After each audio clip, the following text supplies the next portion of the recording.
You ever feel like no matter how many habits you try to build up, how much discipline you try to force, or how many goals that you set, you always end up pulled back to the same version of yourself? Like you're doing the hard things. You're waking up early, you're hitting the gym, you're having the tough conversations, but it's still really, really hard. And deep down, you were thinking, or maybe you were hoping, it'd be easier by now. You thought at some point the grind would turn into flow.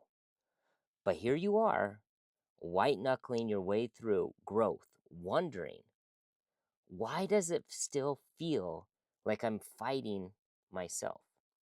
And here's the brutal truth most people never tell you: your identity is stronger than your willpower. You can try every productivity hack in the book. You can stack all the habits. You can set all the goals. But if your internal identity hasn't changed, eventually you will always, always default back to who you believe that you are. And trust me, I've lived that cycle, and I'm sure you probably have too. And that's why it's not enough to just do the work. So, in today's episode, we're going to hit the root, that hidden iceberg hiding underneath the surface of all your habits, all your actions, and the results. We're going deep into your identity, what it is, why it's secretly running your entire life, why it's so hard to change, and how to finally upgrade who you are at the core. So, let's get to work. All right, welcome back or welcome to the High Performance Human Podcast. I'm so grateful that you're here today, and I'm so excited to talk about our identity because I think this is a topic that so many people overlook because they're just focused on the one thing, not the entirety or the real root cause of what's been holding them back. Because you've probably been showing up, you've been doing hard things, but it still feels hard because your identity just hasn't caught up with who you are yet. What you're lacking is alignment between who you say you want to be and who you still believe that you are. And I'm sorry to say, but until you believe you are the kind of person who does these things automatically, it's going to keep feeling like effort. It's going to keep feeling like resistance because your brain has to constantly compute, what is it that I do right here? What do I do right now? The way I like to think of it is it's kind of like learning to write your name as a kid. I hope that you can recall that, but remember how slow and clunky it was when you first started. You know, every letter required your full concentration. But now, if you see a blank line next to the word name, what happens? Well, your brain and body just execute.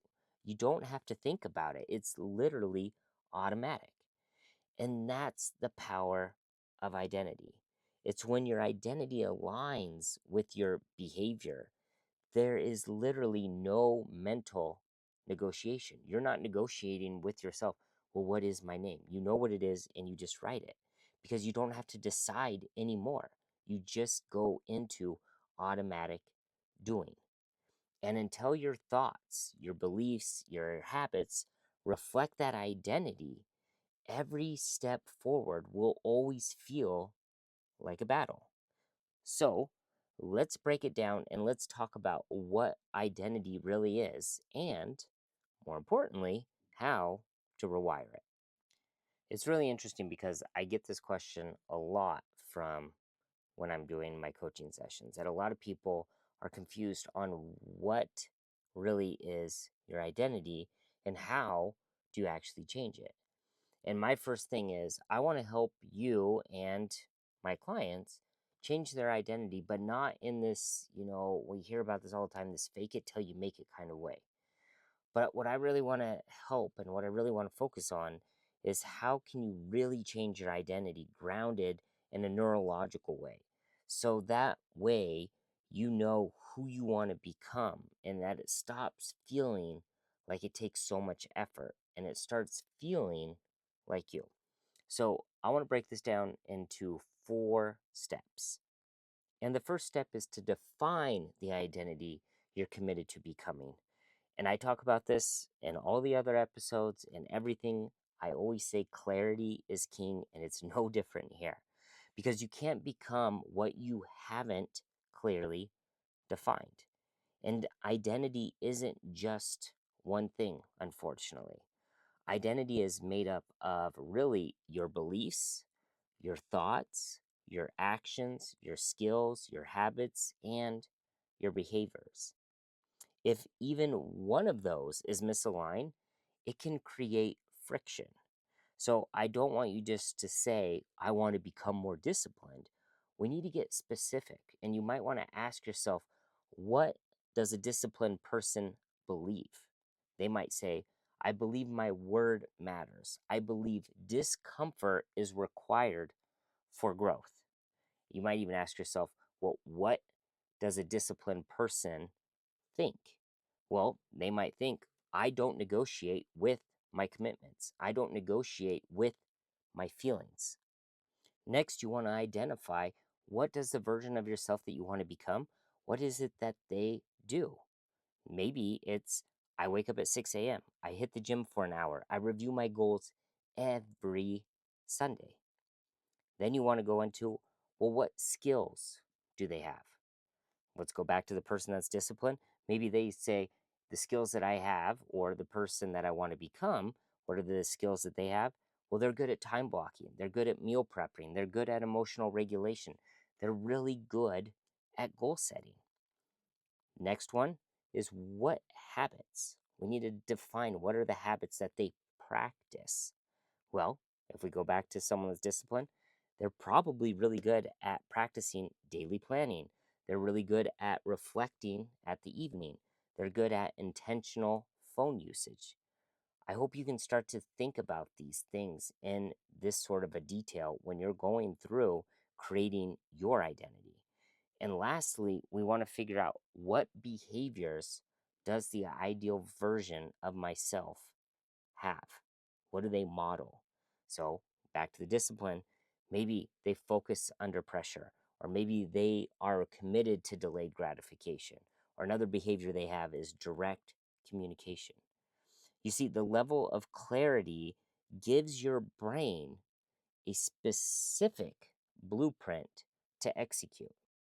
The best thing about having it clearly defined of what are your beliefs, what are your thoughts, what are your actions, what are your skills, what are your habits, what are your behaviors, is now your brain knows what to look for. It knows what to reinforce. And most importantly, it knows what to reward. And what we're really doing here is we're getting rid of literally every other option. So now your brain no longer has to calculate what does better mean because you've told it, you've defined it. But if you keep your definitions and identity as something that's really vague, like I just want to be better, you're leaving your brain asking, well, what does better mean here? Or how much better? Or do I need to do the hard thing today? Or maybe I already did something better and now I get to have a break. And realistically, that is the definition of confusion. And confusion will always kill any momentum that you have. Next, once you define who you want to be, I want you to act like it, but not with this fake bravado of just saying it. I want you to do it with aligned, specific action. So every time you repeat a behavior, your brain creates and strengthens neural pathways through this complex process called myelination, where the more a circuit is used, the faster and more automatic it actually becomes. So think of it just like writing your name or learning to drive a car, right? The first few reps are really awkward because there isn't as many circuits created yet. But with repetition, the brain shifts from the prefrontal cortex, which is all effort and it's where all the decision making happens in your brain. And it shifts to the more automatic regions like your basal ganglia. But we're not going to go into that. So, realistically, the more you act like the version of you that you want to become, you've created more myelination. So, the less energy is required for your brain to spend deciding what it is that you want it to do. And you're training your brain to make those actions really your new default setting, where your body knows what to do without much mental effort. So, in other words, what I'm saying here is repetition rewires your identity. The behavior comes first, the belief follows. And realistically, with enough reps, the brain will stop questioning it and it just runs the program that you built. Go back to the example of writing your name. And here's the secret sauce, realistically, is your brain doesn't believe what's true, right? There's people that believe all kinds of crazy things, right? We can agree that not everyone believes what's true. But what your brain believes is what's repeated. So once you start acting like the new version of you, you need to start to track it. I want you to journal it. I want you to celebrate it. And I want you to create enough evidence that you're proving it to yourself. Because every time that you can complete one of those specific actions that you defined earlier, your brain will release dopamine as a reward. And that's your brain's way of saying, this matters. Do more of this. I like this. But dopamine isn't released just from thinking about change, it's released from seeing the progress. That's why journaling your actions or checking off tasks matters so much. When your actions align with a clear identity and you document them, you're not just keeping track, you're actually building belief. You're saying, I don't just say I'm disciplined. You now have literal proof, proving that you are disciplined. It's kind of the same strategy that elite athletes use when they visualize wins or they replay game film and they document their progress. They're not just practicing physically. What they're really doing is they're reinforcing belief neurologically. And over time, the more proof that you can stack up for you and your brain, the more your brain will believe that that's who you are. And then you start to begin to shift your internal story, not just based on motivation, but on real identity and on real belief. And that is how your identity will start to stick. And here's the last one that most people miss is you can't just build a new identity on top of the old one. What you want to do is eliminate the version of you that conflicts with who you are becoming. So this means letting go of labels like I'm bad at being consistent, or dropping the identities like I'm the funny one who never takes anything seriously, or releasing a story like I always mess up things when I try something new. Because every time that you reinforce those old identities, maybe even as a joke, your brain is listening and it hears you and it stores it and then it will operate from that. So please get clear. Find out what old identities do you need to actually let go of? What label do you need to retire? And how will you replace it with something that's more aligned with who you are becoming? Okay? All right, now here is your challenge for the week. I want you to pick one identity that you want to embody and prove it to yourself. And pick just one. And please, I know it's difficult, but don't overthink it. Ask yourself, who is the kind of person that I want to become?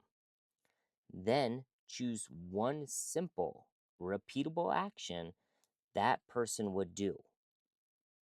And you know what I'm going to tell you to do is go and do it.